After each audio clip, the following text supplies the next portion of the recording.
In Chapter 11 of Brave New World, while Linda takes a soma holiday, John the Savage becomes a celebrity oddity to the high-caste London test tube population.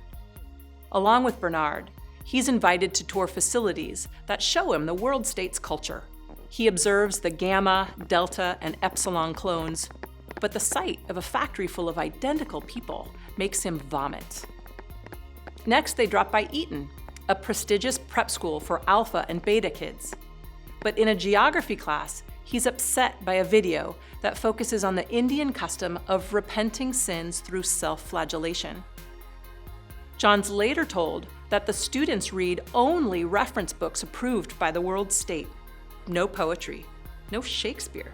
Bernard, on the other hand, is overjoyed by his popularity as John's guardian. His parties are popular, and girls want to have sex with him.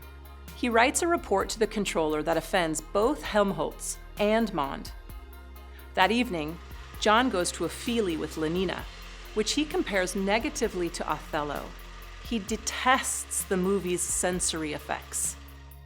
Lenina is confused that John didn't want to have sex with her at the end of their date. In this chapter, Bernard's power and popularity contrast with John's disillusionment.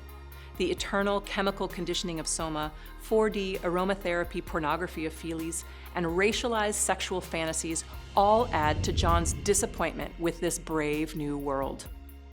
John discovers these elements as the closest things that Fordian London has to poetry and creative imagination, and he finds them totally wanting.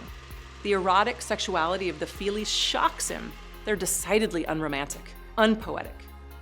John's upset over Linda's permanent soma holiday, and he refuses to accept Dr. Shaw's explanation that although this might shorten her lifespan, it extends her happiness.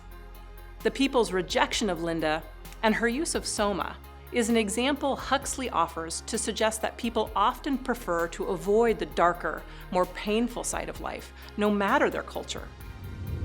We should note the racially charged plot of the feelies, turning on a black man's abduction and rape of a white woman. In Huxley's vision of a technological future, multiple prejudices remain.